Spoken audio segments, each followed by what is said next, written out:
వెళ్ళిపోయింటాడో చెప్పండి. ఎవరు ఆలోచన చేయండి.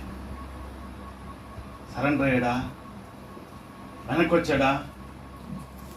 రోజు ప్రపంచంలో ప్రత్యేకమైన స్థానం ఇచ్చినది. పెళ్ళిళ్ళ దగ్గర ప్రమాణాలు చేస్తూ ఉంటారు, ఒట్టొట్టి ప్రమాణాలు అనుకుంటారు. కొంచెం కష్టం వస్తే భార్య ఎంత విసుక్కుంటుందో, కొంచెం ఇబ్బంది పెడితే భార్యని ఎంత బాగా గాయపరిచే వాళ్ళకి ఉంటారో.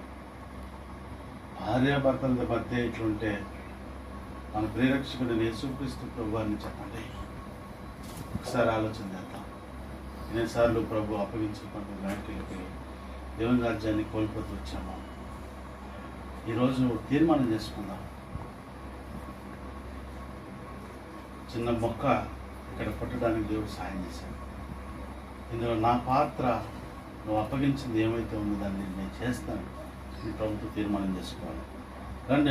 అంతేకాదు ఫిబ్రవరి 10:38 ఫిబ్రవరి 10:38 త్వరగా ఫిబ్రవరి 10:38. నా ఎదుట నీతిమంతుడైన వాడు విశ్వాసమూలముగా జీవించిన గాని అతడు వెనుక తీసినలా అతని యందు నా మనం ఒకవేళ గనుక విశ్వాసంతో పని కొనసాగించకపోతే, వెనక తీస్తే అతని యందు నా ఆత్మ సంతోషించదు. కుటుంబంలో సంతోషం లేకపోతే ఆ కుటుంబంలో ఏం లాభం చెప్పండి? నేను పెళ్లి చేసుకోవడానికి ముందు నేను పెళ్లి చూపులకు వెళ్ళి అందరూ కూర్చున్నారు, పెద్దలంతా కూర్చుంటే నేను వాళ్ళందరిని అడిగా, నేను ఆ అమ్మాయితో ఒక నిమిషం మాట్లాడాలనుకున్నా అని నేను అడిగాను. ఆ అమ్మాయితో నేను అనుకుంటున్నానన్న వాళ్ళు ఒకరి ముఖాలు ఒకరు చూసుకొని, సరే మేము అందరం ఇక్కడ ఉంటాము, ఆడ మాట్లాడుకున్నాను. ఈ పిల్లకాయలు కదా, ఏం మాట్లాడుకుంటారో ఇది ఏడ పాడైపోతుంది అని వాళ్ళ భయం. నేను ఆడికి పోయి ఏం అడిగింటాను? మీరేం ఆలోచించండి, మీరేం అడుగుతారు, నాకేం చెప్పను, మీరే చెప్పాను అంటారు. నేనే చెప్తాను. నేనేం అడిగిన, నేను ఇంట్లోకి వస్తే సంతోషంగా ఉండాలని అడిగాను. నేను ఇంట్లోకి వస్తే నాకు ఇంట్లో సంతోషం ఉండాలి, అలాగైతే పెళ్లి చేసుకుందామని అడిగాను. అప్పుడు అనుకునిందంట, ఇదేం పిచ్చోడు, ఇంట్లోకి వస్తే సంతోషం ఎట్లా ఉంటుంది? ఎప్పుడో ఏదో ఒకటి సమస్యలు లేని ఇల్లాడు ఉంటుంది, సమస్యలు ఉంటాయి కదా, ఇంట్లో సంతోషం ఎట్లా ఉంటుంది? సంతోషం ఉంటుంది. నేనన్నాను, ఎప్పుడూ సంతోషంగానే ఉండాలి. సాధ్యమా? ప్రభు మన మధ్యలో ఉంటే సమస్యలన్నిటిని పక్కన పెట్టి ఉల్లాస వస్త్రం ఇస్తాడు. ప్రభు మహిమార్థమని చెప్తున్నాను. ఇప్పటికి 16 సంవత్సరాలు అవుతుంది. మేము ఎప్పుడైనా పోట్లాడినా గొడవడినా అది కొన్ని నిమిషాలే మా మధ్యలో ఉంటుంది. ఆ రోజు నేను ప్రభు ముందు అడిగిన ఆ మాట నా పక్షాన్ని దేవుడు ఇంతవరకు నెరవేరుస్తున్నాడు. నేను దినాన వచ్చే ముందు ఒక మాట పిల్లలు చెప్తుంటే వచ్చిన, ఫలానా మందిరంలో మందిరం ఉంటుంది, ఎదురుగానే హాస్టల్ ఉంటుంది. హాస్టల్లో నుంచి చూస్తున్నారంట లేమన్ ఫెలోషిప్. ఆ సిస్టర్ తుక్కు లేపేస్తుందంట బ్రదర్ని లోపల. ఆ బ్రదర్ ఏమి కొట్టేస్తున్నాడంట. మళ్ళీ వాళ్ళు గొప్ప పరిచయం చేస్తారు అక్కడ. ఎందుకు ఆ పరిస్థితి? ఒక స్త్రీ భర్తను కొట్టచ్చా? భర్త భార్యను కొట్టచ్చా? ఎందుకు? అవిశ్వాసులతో, నీతితో ఇవి లేవు అక్కడ.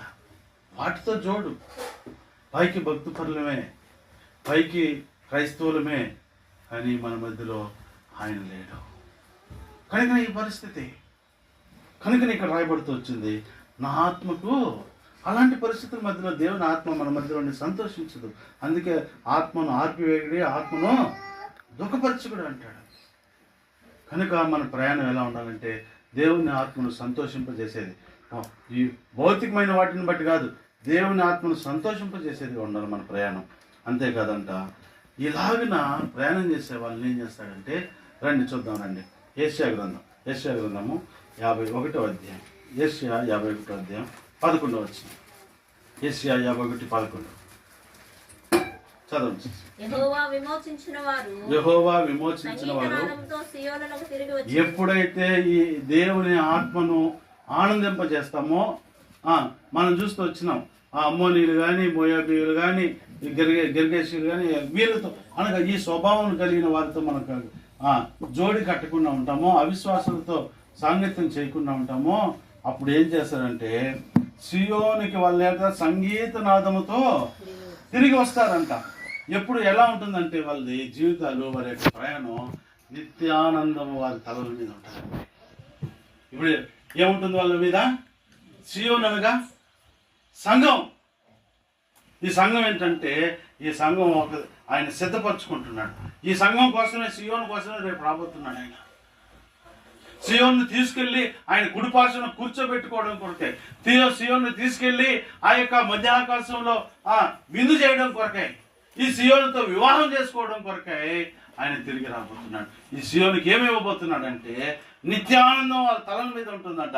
వారు సంతోషంగా ఉంటారంట. దుఃఖము, నెట్టెరుపు ఎగిరిపోతుందంట. ఆయన ఏ పరిస్థితి వచ్చినా నేనే నేనే నేనే నేనే మిమ్మల్ని ఓదార్చేవాడను, వేరొకడు కాదు, నేను మిమ్మల్ని ఓదార్స్తాను. చనిపోవు నరునికి, తృణమాత్రుడికి నరునికి ఎందుకు అంటూ 13వ వచనంలో ఆకాశములను అనగా సియోనుని వ్యాపింపజేసేవాడు ఆయన. తర్వాత భూమికి పునాదులు వేసేవాడు, అనగా దీనిని పునాదులు వేసి పటిష్టపరిచేవాడు ఆయన. అంతేకాదంట, ఇక్కడ మనం చివరిగా మనం చూసినట్లయితే ఇక్కడ రాబడుతూ వస్తుంది చూడండి 16వ వచనంలో, నేను ఆకాశములను 1 వ్యాపింపజేస్తాడు, 2 పునాదులు వేస్తాడు, 3 స్థాపిస్తాడు. ఆయన ఎలా స్థాపిస్తాడంటే నా జనమే నీ జనమని, నా జనమే నీవని సియోనుతో చెప్పునట్లు సియోనులో ఏముంచుతాడంటే నీ నోట నా మాటలు ఉంచి నా చేతి నీడలో కప్పి ఉన్నాడు. ఇంకేం భయపడక్కర్లేదండి.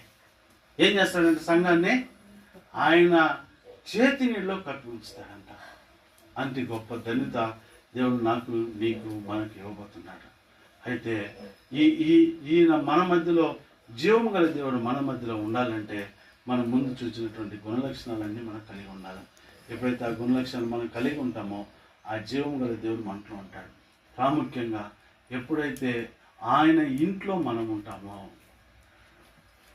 ఆయన శిరస్వత్వం కింద మనం ఉంటామో, ఆయన సార్వభౌమ అధికారానికి మనం లోబడి ఉంటామో ఆయన కార్యాలయం మనం చూడగలుగుతాం. అటు తీర్మానం చేసుకుందాం. దేవుని బలిలో పాల్గొందాం.